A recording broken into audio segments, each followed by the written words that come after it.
Hi, this is Mark Washachek. I put together this video to demonstrate how the new South Dakota CPA4 version 2.0 seeding tool works. This spreadsheet will help you prepare a seeding plan for your producers. It is quick and easy to use and contains many additional features that the previous tool did not have. It also houses many of the technical details that you will need as you plan seeding. Let's review the sheets to understand just what's in the tool and what it can do for you. After I review the sheets, I will demonstrate the tool by putting in a simple seeding and then a more complex one. So let's look at the tabs to start with. The tabs are made up of the start sheet, which basically have the instructions. You can read through the instructions and they'll provide you with the information that you need to run the tool. The Plan tab is where the vast majority of the information you'll enter goes. In all the sheets, the blue cells, for example here, and then there are columns with blue headers, here, here, and here. That is where you will enter your information in. And basically, your cursor will go into cells where you can enter information, but it will not go into cells where you can't enter information.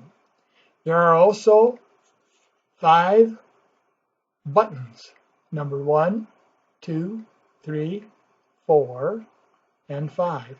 These buttons run macros. They allow you to also enter information into the spreadsheet in a quick and easy way. So those are the places where you'll enter the information. These 4 blue tabs are where you'll enter almost all the information you need to enter. So I have a plan sheet and a plan 2. That would be the second page. If you have additional species to put in, that's where they'll go. You have an applied tab, so that will be the back page of a printout. And on the front page will be the planned sheet, and on the back page will be the applied sheet. And you'll enter your information in what are blue or maybe purple cells, and that's the only place that you'll need to enter information in. And these blue or purple columns, you'll need to put information in there. There's occasionally you'll need to check a box, yes or no, but they're highlighted with blue also. So let's look at the Plan tab, the Applied tab a little more carefully. The Applied has been changed from the old worksheet South Dakota used in the fact that it will allow you to compare not only the percent of a full rate that was planned to a percent of a full rate that got applied, and I'll show you that later in this video.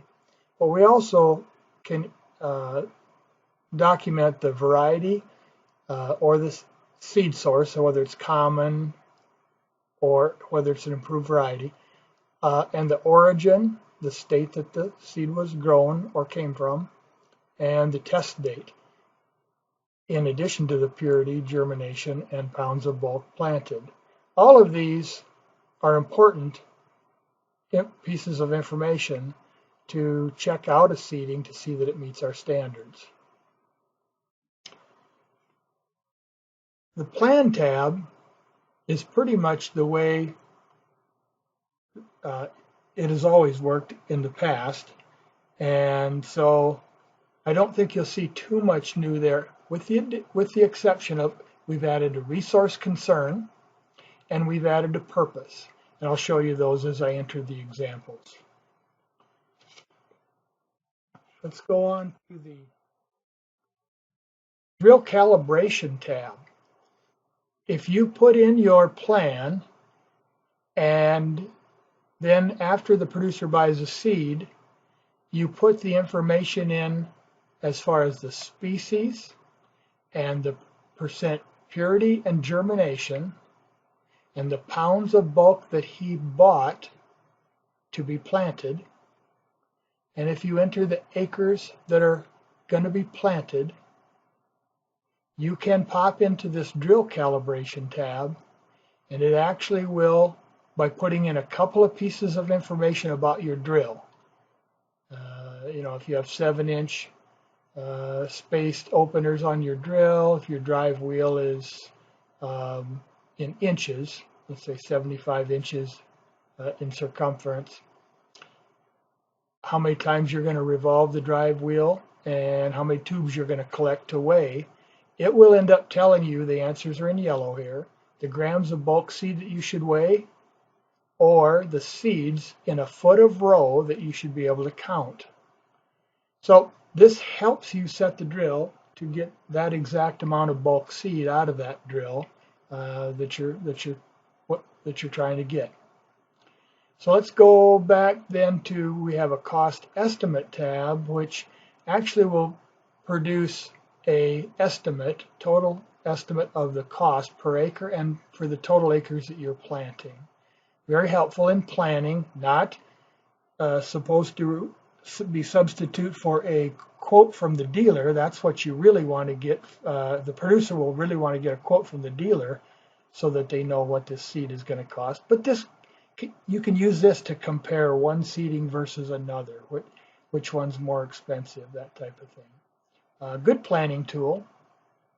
Then we've added a vendor sheet, which this sheet you'll give to the vendor. Actually, you'll give to the producer, and the producer will give to the vendor, one he chooses to buy his seed from. But it will list the scientific name of the common name and scientific name, which if there's an improved variety, and the pounds that they're to buy in PLS. And it has a note about substitutions that we would like them to call us. So we give them our phone number and the producer's phone number.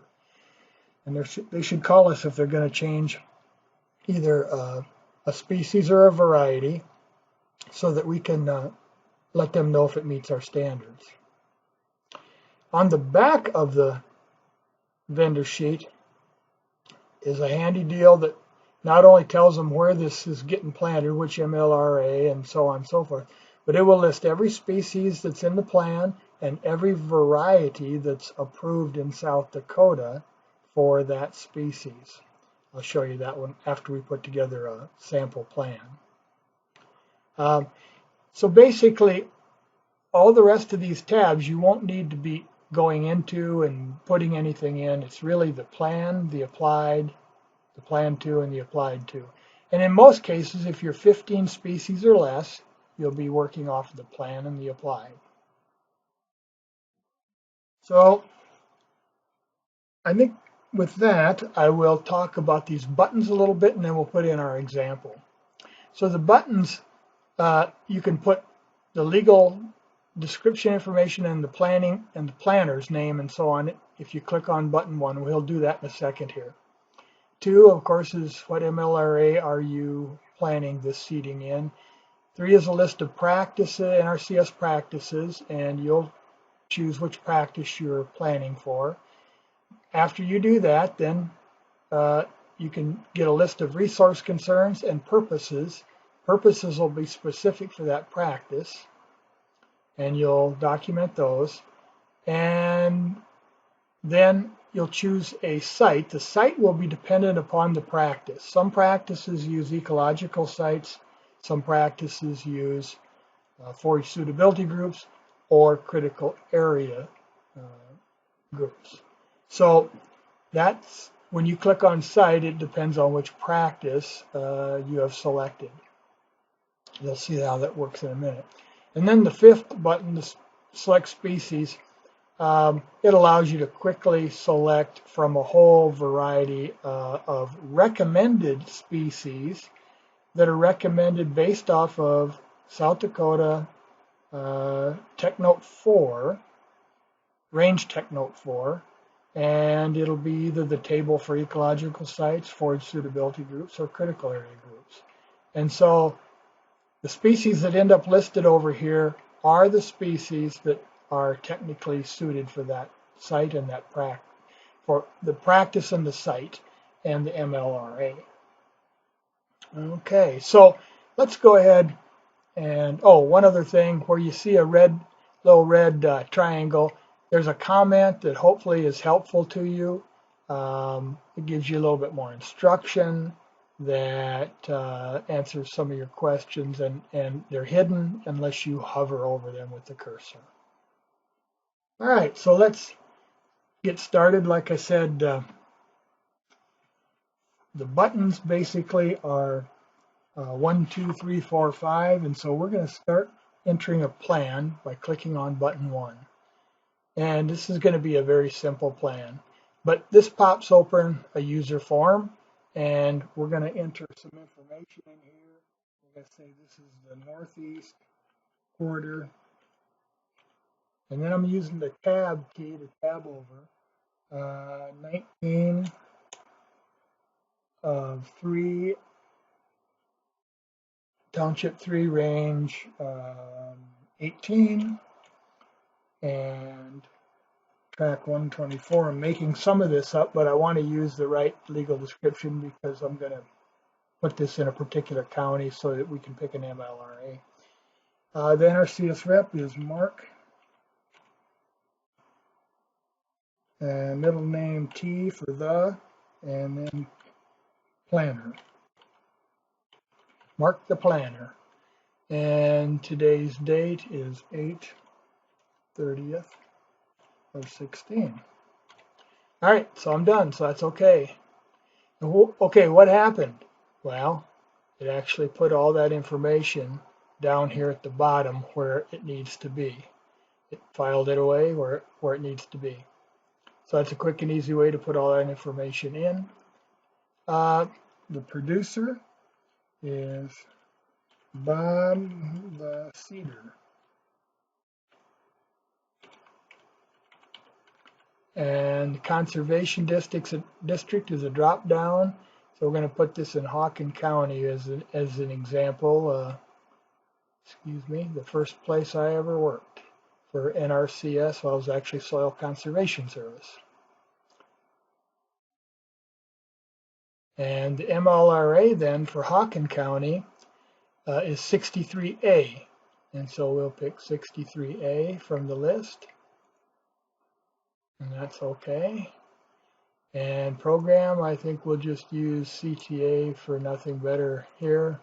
And it's an example. Practice name. All right, we're going to do a forage and biomass planting as an example. Forage and biomass planting practice knows that it's going to base your recommendations off forage suitability groups, so that puts it in there. Other practices, it may give you a choice whether you want to use forage suitability groups or ecological sites. And so if I have a contract, I'd put that in there, the number and the referral number from the contract. So I also have a show practice info button. What that does is you can pop it open. It gives you some basic information about that practice. This is not supposed to be a substitute for reading the practice standard. Don't get me wrong there. But here, if you're over 8% slope, then you should have 50% of the mix be rhizomatous species. So it tells you a few odds and ends about the species you might not, about the practice, excuse me, that you might not remember. 102A, B, and C, Orchard, Timothy, and Tall Fescue are adapted, but they can only be used up to 30% in 55C. So this is a nice little box to pop open as you plan your practice because it might remind you of something that you have forgot. Resource concern. This will be already selected during the planning process. And for our example, we are gonna have inadequate feed. So we have a livestock production limitation that's already been decided. And so then the purpose of our practice, provide or increase forage supply during the period of low forage production. So I have then documented my resource concern, and then it also has the CPP impact. That's a number 5. That's as high as it goes. So that the CPPE impact is the Conservation Practice Physical Effects rating, and it shows you how the practice that you've selected solves the resource concern. And for this particular case, our resource concern was inadequate feed and forage, and our practice was forage and biomass planting, so it solved it at the highest level. I'm going to enter into blue cells again the field. Let's say this is field 1, and the acres, let's say, are 100. I'm making that up. And my site, this pops in some default, so I may have to change that. Well, in this case, it's a loam forage suitability group. Okay. Now, I want to show you this. Once I have entered a MLRA, a practice, and a site, I will have a list of recommended species for this practice.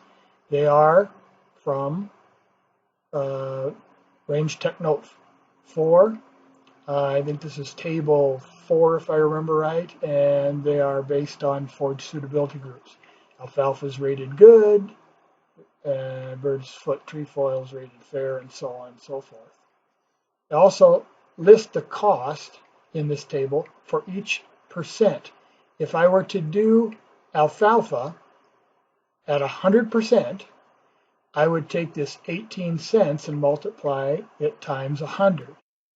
It would be $18 typical average cost. These costs are from, in this case right now, 4 different seed dealers. And so it's fairly good representation.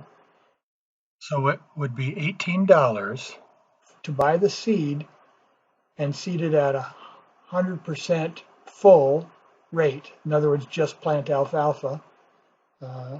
So by doing this cost for each percent, number one, you can compare one species against the other for their cost, but it also already takes into consideration seeds per pound and pounds per acre that a full seeding needs to be. So it's a good way to look at cost. And if you multiply it, like I said, times 10, then it's 10%. Multiply it times 100, then it's 100%. So, all right, let's take a look at, we've clicked on all of our buttons that we need to. We've gone through 1, 2, 3, and 4, and so now it's time to click on 5, select species. So what that does is actually gives me a pop-up box with those species listed, their estimated cost per percent, and their bloom period if they are flowering species. And so that might be important to you in some other type of practice. I'm going to, in this case, click on alfalfa. I'm going to hold the control key down, and I'm going to click on intermediate wheatgrass, and I'm going to keep the control key held down. I'm going to click on, slender wheatgrass. So I'm going to add these species to my plan. Okay, they pop in alphabetical order. If I want to make a change right now, I can click on reselect species, and they'll come up still selected. I could add, I'll hold the control key down. I could add sweet clover, and I could hit add species, and now sweet clover's in my mix. I say, whoops, no, I really don't want sweet clover. So I come back here, hold control, click off, and then put them back in. So that's how that works. If I come in here and I say, whoops, I don't want to change anything, I want to click on this close using reselect. Then it'll continue to keep these highlighted next time I come in here using the reselect key. So I'm going to add these, get this where I want it. They're all rated good. That's what I want to see generally. I could use fair species, but it's better to have them rated as good. My alfalfa, in this particular case, I'm going to They all need to be winter survivability index of less than or equal to 3. They need to be that for sure. And in my case, I'm going to do a hayland seeding. And so I'm going to pick hay type, winter survivability index less than 3, the intermediate wheatgrass. I have a large choice here, and I'm going to go. You can always pick common, and it meets our standards, but you may have a purpose in mind that you'd like to select one of these improved hybrids, varieties, and so you have the opportunity to select those. And in a moment, well, I will show you this in just right now. Okay, so I say slender wheatgrass. Well, which one of these? I don't know much about slender wheatgrass. Which one of these do I want? Okay, so we got a tool up here that allows you to go show species and variety characteristics. And if I come into this sheet, here's all the species and all the cultivars or varieties that we have in the database. And if I click on this down arrow here, which is what this yellow tells me to do, uncheck select all, go down to slender wheatgrass, and if I just check that, now I just have slender wheatgrass showing up. And I can read up on all of these cultivars or varieties. And what I was interested in is this latest developed one. Here's one in 2007. And what it's telling me here is this particular one, improved seedling vigor, germinates 5 days earlier than prior. And prior is one that was developed to pop up and actually, establish itself extremely quickly. I'm going to recommend this First Strike in this particular case. It's one of the newest ones. It's recommended for our area, and it pops up probably the quickest, and the name actually tells you that kind of too, First Strike. And that's what I want. I want ground cover right away. So then I usually reset this to select all, so all of them are showing next time I come in here. And I'll even maybe set it back to the top here. And I will go back to the plan sheet, and I'm going to pick First Strike. So that's kind of how you use the tool to tell you something about a variety you may want to recommend for your purpose. Then I can pick the percent in the mixture. And I told you that I wanted to kind of put together a hayland planting. So I'm going to put 75% alfalfa, and I'm going to put 20% intermediate wheatgrass, and I'm going to put 5% of this slender wheatgrass into the mix. So I'm basically done with my plan, and you'll notice that once I selected a flowering plant in my plan, it started to fill it out this bloom by month. And when we do a more complex plan, you'll see why that's important. But there's actually one species that'll bloom in June, alfalfa, one in July, one in August, one in September. It's all the alfalfa, showing which months it blooms in. I just wanted to point that out. And then down here, we'd complete the rest of this for our plan. We'd say, does this meet standards? Yes. And basically, where's my field? I put some canned little boxes in here, so you can just drag this up.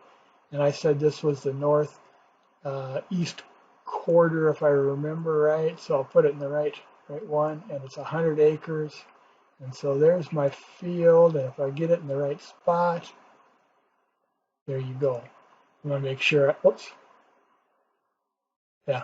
northeast quarter, there's field 1.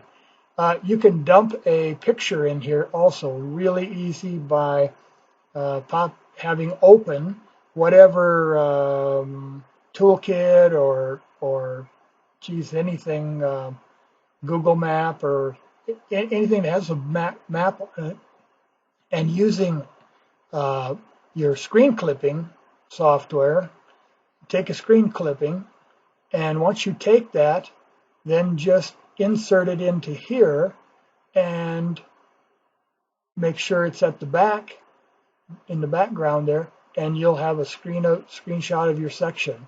And then you can still put a border on the field and so on. So that's pretty simple. Okay, I'd like to show you a couple of things that exist in the Tools button that might be helpful to you. And so if you look at the Tools button, there's an Edit Seed Costs. Let's say you've got a local seed dealer that you want to put the cost of because a lot of people buy their alfalfa from this local dealer, put their cost of alfalfa in here, maybe intermediate wheatgrass, maybe some of the common grasses or whatever they sell. Basically, you can add the information in the blue cells here, put a date up here and dealer number 5, and put your information in here as far as the cost of pure live seed. A pound of pure live seed costs $2.50 or whatever, and put it in there. And you save this, and you will have it available to you as part of the average cost calculation. You can go back to the plan sheet there. And I guess another thing is,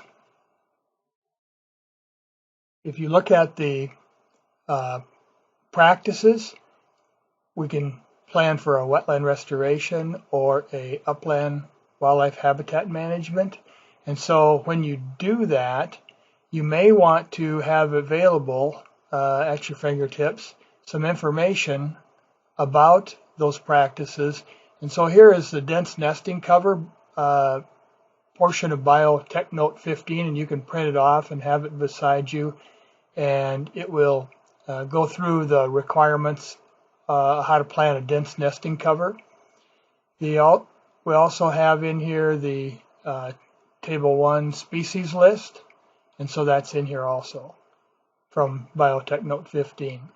In addition to that, if you're planning a wetland restoration, there's low prairie mix A and a wet meadow mix B from Biotech Note 16, and you can take a look at those and duplicate those species in the CPA 4.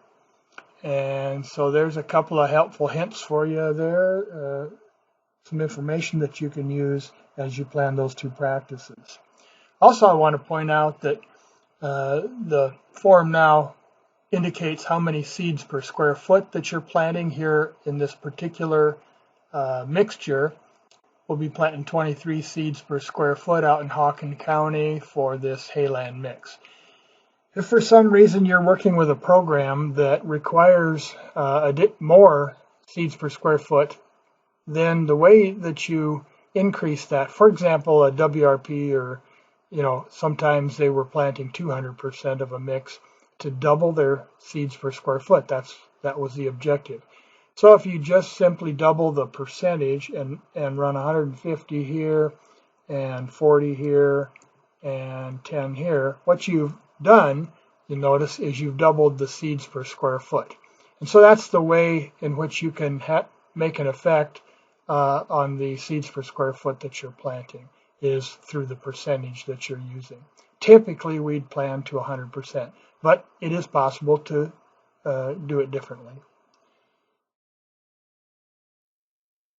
So let's complete the plan by filling in the seeding dates. Cool season planting like this, we'd be planting in early spring, but I might have an alternative planting date. If he doesn't get it done then, he could actually plant this late summer, and he could plant it dormant as another alternative. So we got some alternative planting dates that you can list in here. Seeding equipment, we're going to do this with a special grass drill, and honestly, this calculation down here of pounds relies on this selecting equipment. If I watch this number here, 388.93 pounds of PLS of alfalfa, if I put in here that the producer is going to broadcast this seed, that changes that number, because we recommend considerably higher rate when they broadcast from our TechNote 4. So this is part of the calculations, which type of equipment that you're going to use. Can you use a companion crop? No, we're not going to use a companion crop. And you would put your seedbed prep in here. It selects from a list of canned statements, but you can edit this and put your own statement in there. Again, tools, edit or add seeding techniques. And so here's the seedbed preparation. You just type into this line here. Make sure you save this file after you enter any information in these spots. And then if you save it and then open it up again, it'll be in here for you to select from. All right, applied. So you'd fill out the blue, nothing up here because that all carries over. How many acres did he plant? You know, he might have not planted the whole field because 5 acres was too wet or something on that order. And you'd put the date planted, and so he got this planted. I'm just putting in a date here. And that would be 17, wouldn't it, if by the time next year rolls around, you open this up and he's planting it in the spring. Seeding equipment. Again, this matters. What did he use? And it's in the calculations down here. All right, so I can copy the species from the plan. That's very straightforward.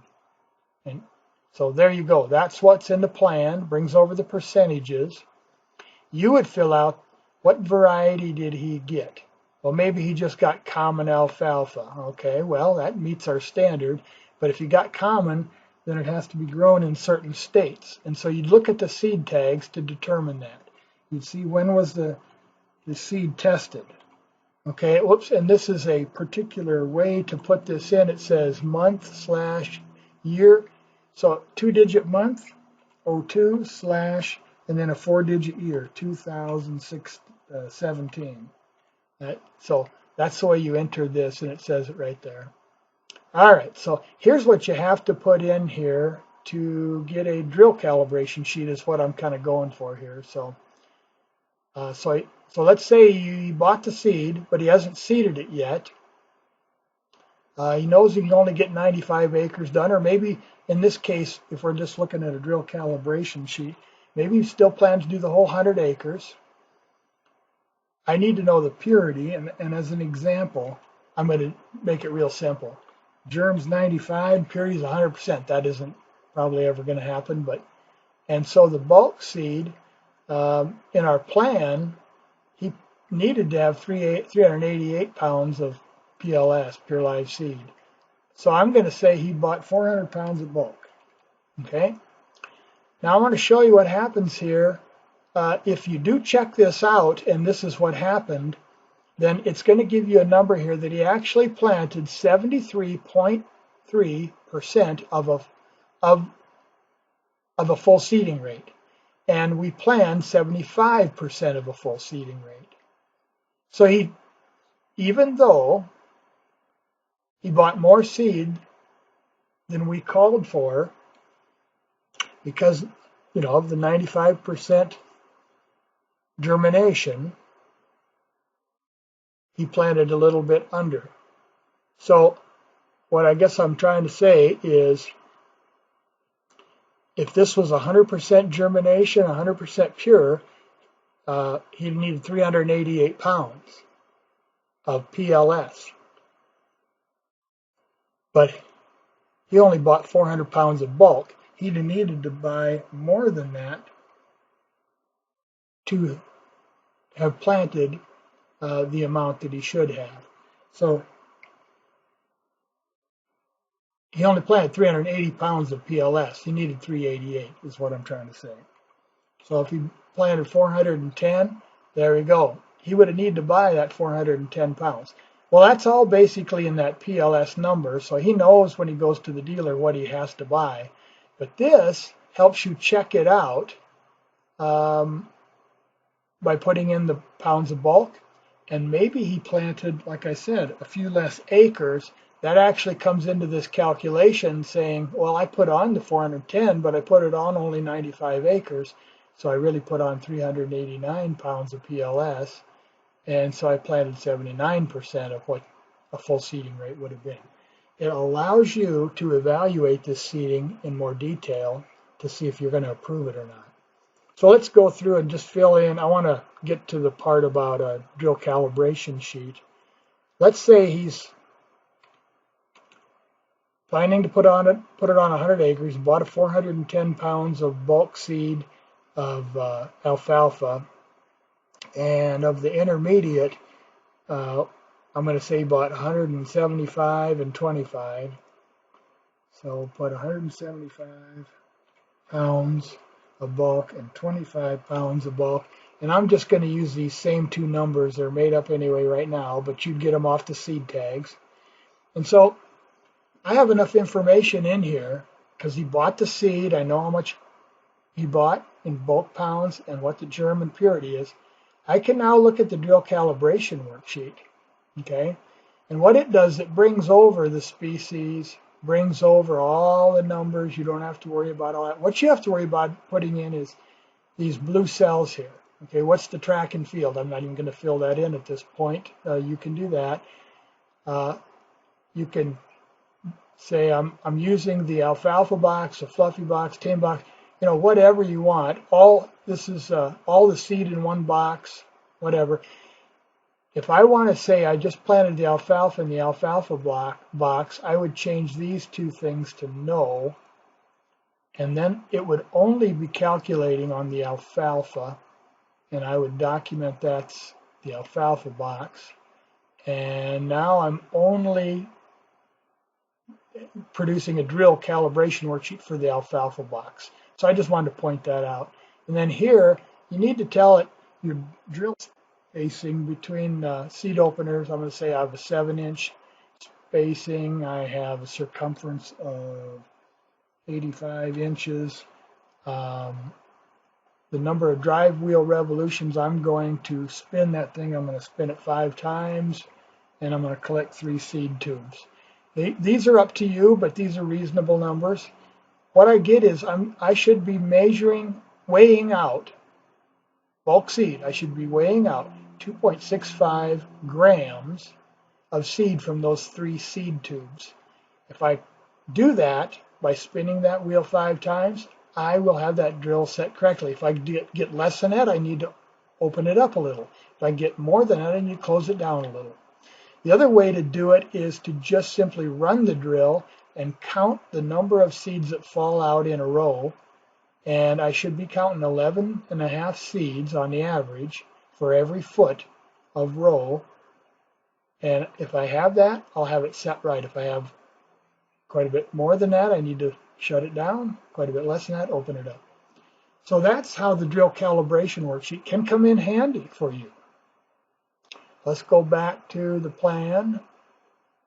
So I think I've showed you the basics of this sheet, and I'm going to take a bit of a break, look through my notes, and then come back and show you a much more complex example. The one thing I did want to show you is that estimated cost of the seed always shows up right here from what you've chosen over here. So I've chosen these 3 species, and at these percents, the estimated cost would be about $27 per acre for the seed. So, okay, with that, I'll take a break here, and then we'll start over. Okay, I'm back, and I'm going to leave some of this information in here just to make it easier and quicker for us. But I'm going to go through and actually remove some, though, to kind of start over and show you how to do a little more complex seeding plan. So I'm going to get rid of the information I put in these columns. And so that's all done. And I'm going to point out a few additional things that I kind of forgot to point out on the first go around with the simple seeding. So hopefully I'll cover everything at this point. We're actually going to do this we'll do this one in Brookings County. A little bit, something to know a little bit more about here. And then we're gonna work out a 102A up here, and so I'm going to put the MLRA in. And the practice that we're going to be using here at this point is restoration and management of declining habitats. We're going to do a tall grass prairie seeding, and so I could fill in this information, and so can you, and I'll just skip it for now. Here's the information about that practice, and we've got to plant at least 8 native grasses and 7 native forbs, and I can let you read this when you do it. I got to keep that in mind. My site in this particular case is now. This went to ecological sites because it knows that you have to use ecological sites as your recommending basis for this particular practice. And I'm going to use loamy soil here in Brookings County. So it's got that all set. I'll change this if I need to. What else? So I'm down here looking at species, but actually we're gonna do a. I'll go back up here. We're gonna do a WRP, WRE type seeding practice program, where we're gonna do a real diverse seeding. We're gonna have way more than 8 grasses and 7 forbs. This is going to be for long-term easement, perpetual. So we're going to set this thing up where it's a little bit more like the tall grass prairie was. So I'm going to click select species.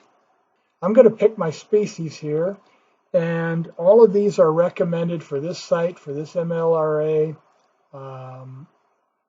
for this practice. So I don't have to worry too much about that.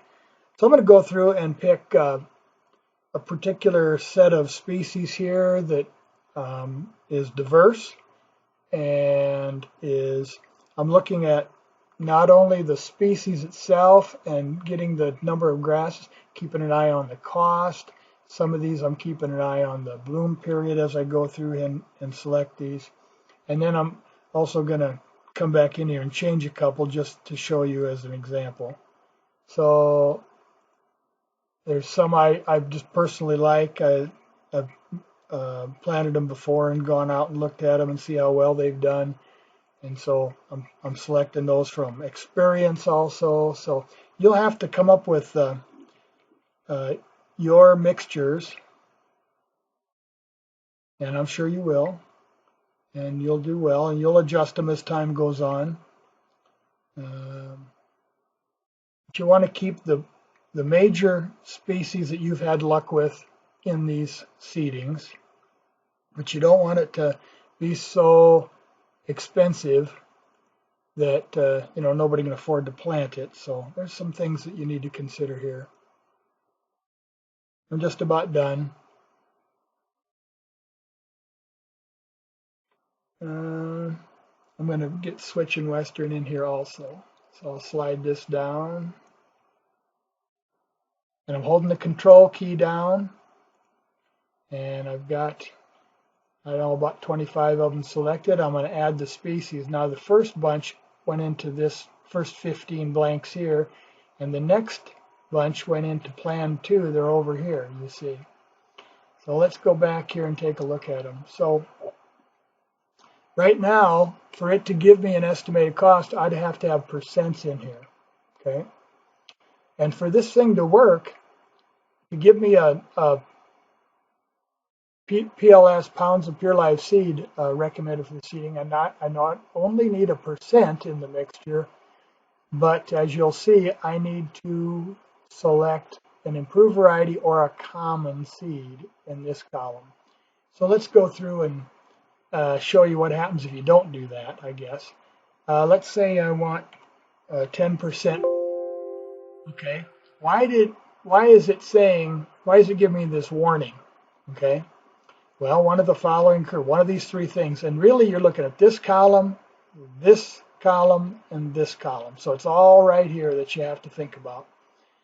Species selected is not suited to the site. Well, it is. There it is in this list over here, so I know it's suited to the site, and I popped it in from this button, so I know it's suited. So that's not it. The maximum percent recommended has been exceeded.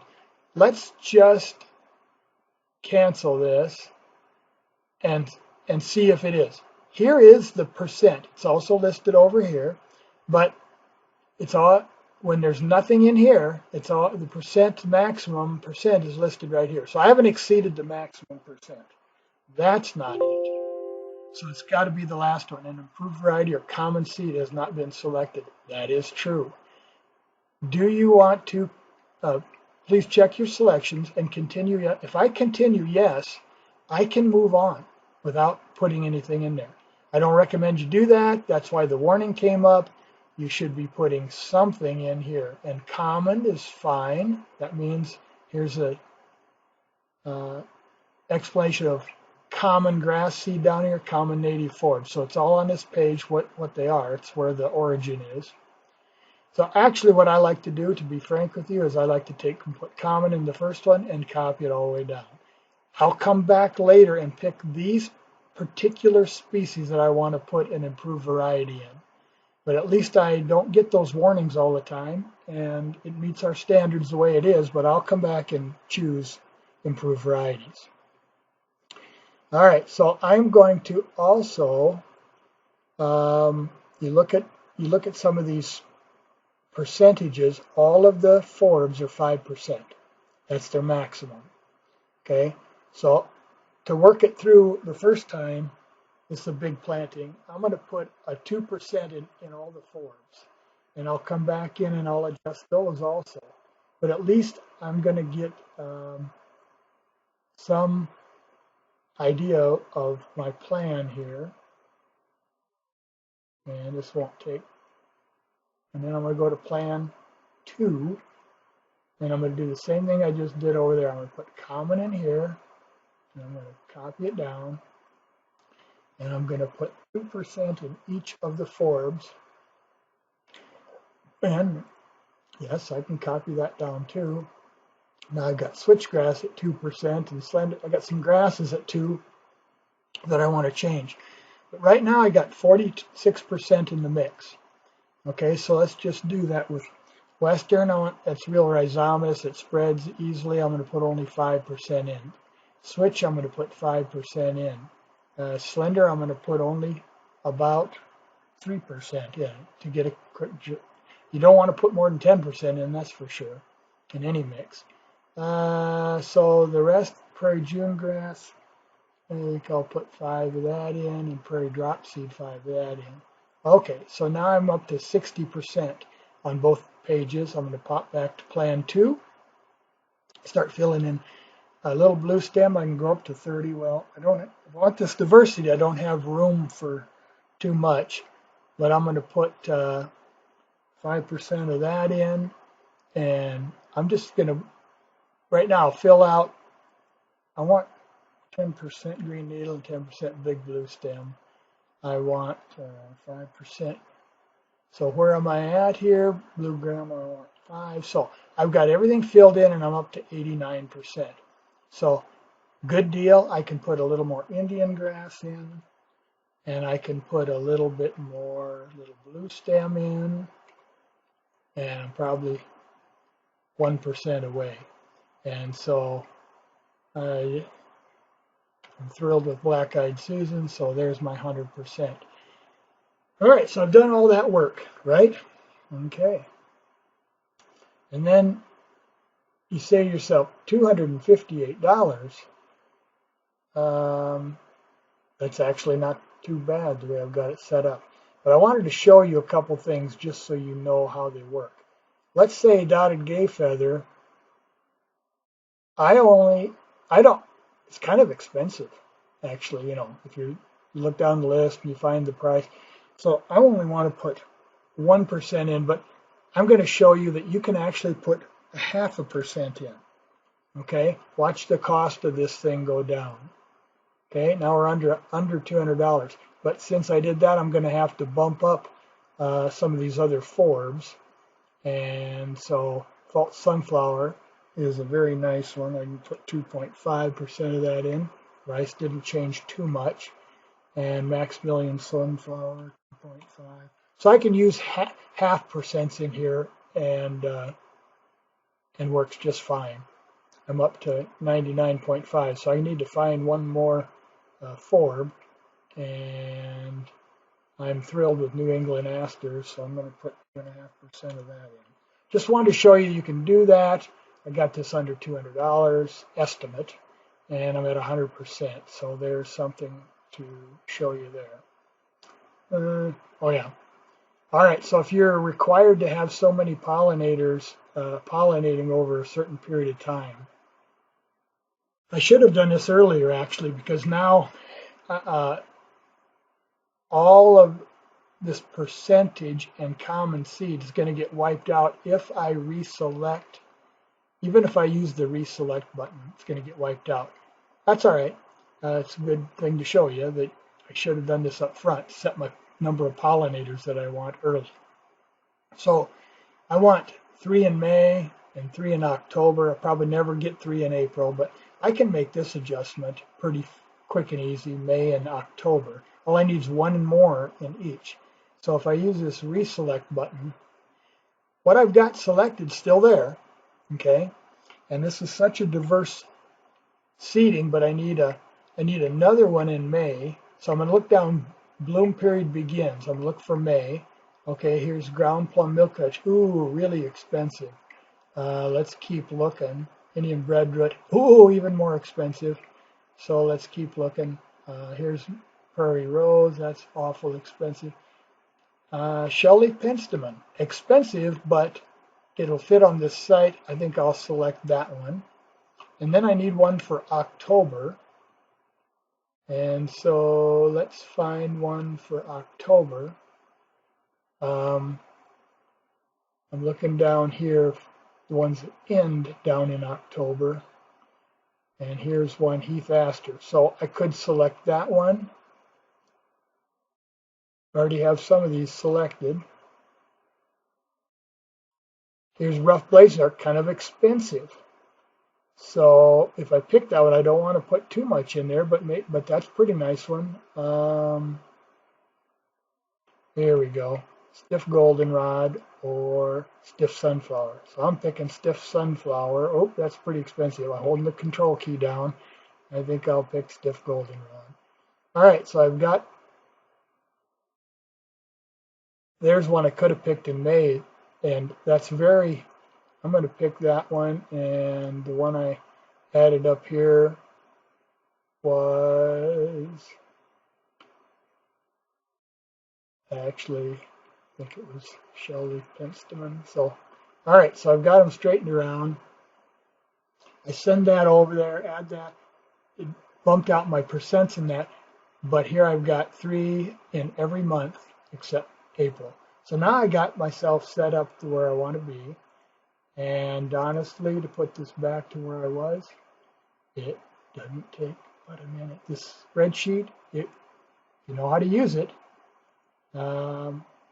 Pretty good. I had 10% of that. I know I started with 2% of all the forbs, and I had basically 5% on the grasses. And then I made a couple adjustments. I had 10% there, didn't I? And none of these go over the recommended percent. If I stick with this, 10 of that, and 10 of that. And so plan to start with common. This is why I like to do this, and I don't get all the errors, but I want to make sure I come back and adjust these if necessary. Excuse me, that's 2. We need to do that, and then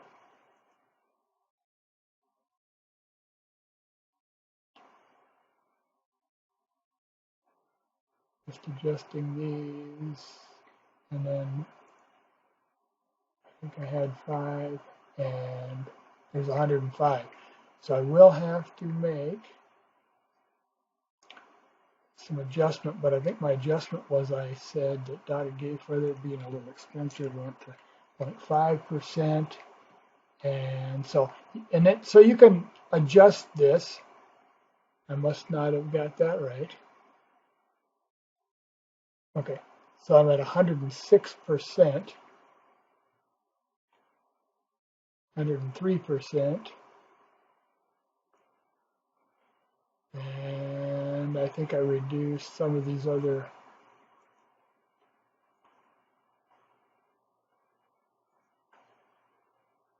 I probably didn't have one of these.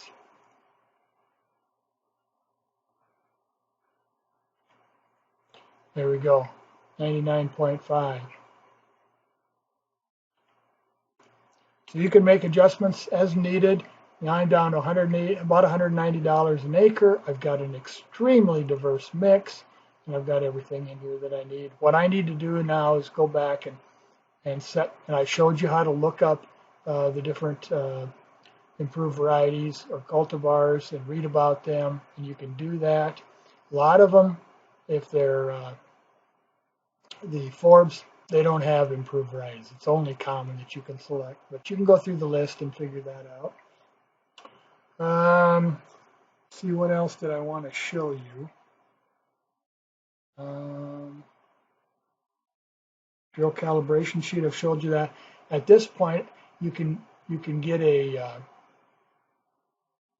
cost estimate, and so it fills in all the information for you, basically a per acre number and a total acre figure for the seed, gives you some other information there, and go back to the plan. You can, I'll show you the printout. So the print option pops up, and you can print anything you want, and you can print everything if you want by simply checking these boxes. Now this is page 1 of the CPA4. Front is plan, back is applied, and then checking the second one means you're printing this plan to and applied to, front and back. Okay, and then a cost estimate, I can get that printed, or I don't need to have it printed. It's your choice. Vendor sheet, that's what you'd be given to the producer to give to the vendor. I'm going to show you what that looks like here in a second. PLS chart, you can print that if you want. Establishment guide, that's just a description of how to get things established. And then if you're planting a critical area site, that's an establishment guide for that. And then a drill calibration sheet. So actually, I'm going to back out of here and print nothing. But if you set this to, say, print CPA4, cost estimate, vendor sheet, and drill calibration. Okay, it'll remember that, so the next time you come in here, those will be checked if that's your common things that you want printed out. I'm going to back out of here and not actually print anything, but I am going to show you the vendor sheet, which is all the species, and then a total number of pounds of PLS that he would need to get. And the back, this is what I want to show you. It lists that you're on a Loamy site in 102A, and all the approved cultivars for South Dakota. Well, here's Big Blue Stem, Black Eyed Susan, Blue Grandma. It's on the back of the vendor sheet every time you print it. So the idea is it gets to the vendor looks and sees he got Blue Grandma, but he doesn't have the Bad River Eco type. So he might give you a call if that's the one you selected. Might give you a call and say, yeah, we don't have that, we got the common, and it'll meet your standards. And you say, yep, that's fine, man, I guess it'll work. And so then he'll fill it with common, rather than filling it with some variety named that we don't accept. The point is trying to get these seedings to come out closer to the way you designed them, but to meet our standards each time. Okay. So I think with that, I have shown you virtually all that's in here. Species can be added to or changed, but I wouldn't leave that up to me and our state office. There's a lot of information in here, but I'd stick to the plan applied, plan to, and applied to, and at drill calibration, you have to input a little bit of information there. And so, yeah, I'm hoping that this seeding tool works well for you.